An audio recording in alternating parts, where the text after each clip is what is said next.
Hey, what's up guys, it's Darius, and this is my long-term review of the Microsoft Surface Go.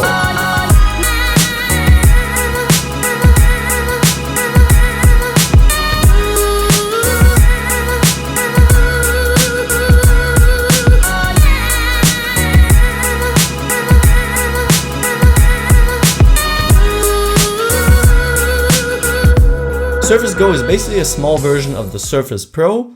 That means it's a tablet with a kickstand, an attachable keyboard, and a stylus, aiming to be the ultimate laptop replacement. Now you might wonder why choose this over the larger and more powerful Surface Pro, and as always it comes down to price.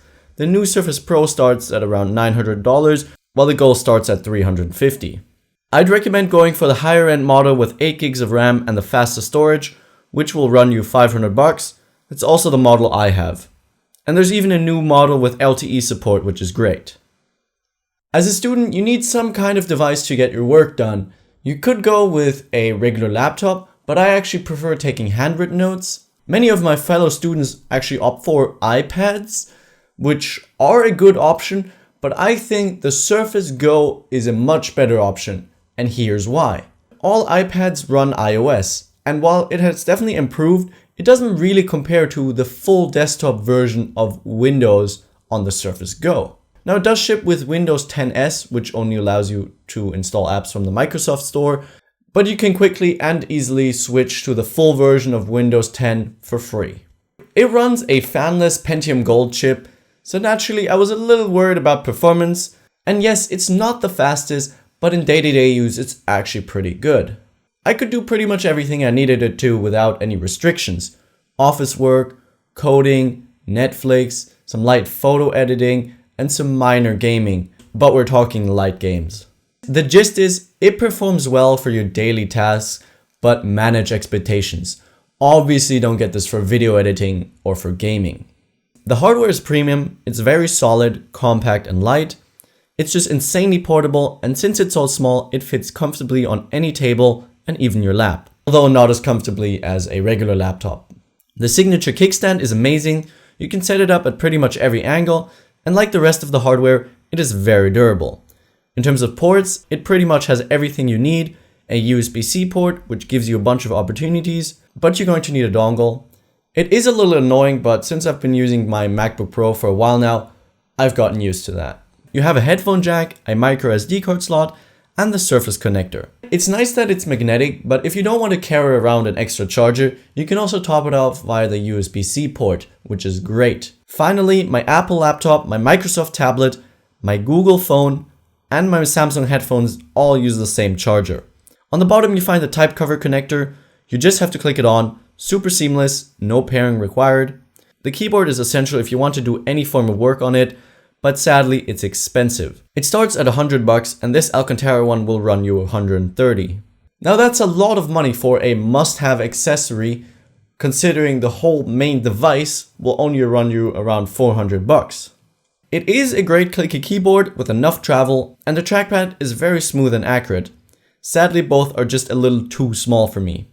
The other accessory is the Surface Pen, and it too will run you $100. It works very well for note-taking with some software features specifically made for it. Tracking is very accurate and lag-free, but I do wish palm detection was a little better. Oh, and it also magnetically clips on, which is nice. The display is a 10-inch Pixel Sense IPS panel with a resolution of 1800 by 1200. It's 3x2, which makes it great for productivity, and I thought it would be too small, but it's actually a great size for most things. The bezels are big, which doesn't look that good, but it's very convenient for when you're using it as a tablet, and in combination with the rounded corners makes it a very comfortable device to hold.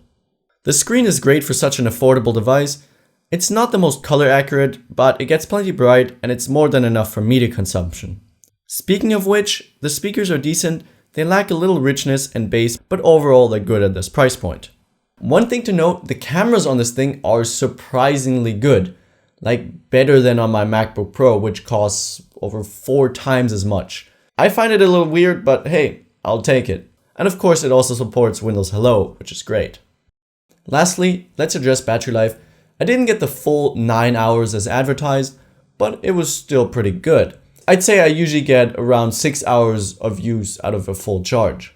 When I go to university, I don't usually have to take my charger, but at the end of the day, it did usually die. Now this isn't bad, but in terms of battery, the iPads still have the upper hand for sure. To conclude, the Surface Go is an amazing little device with no major compromises.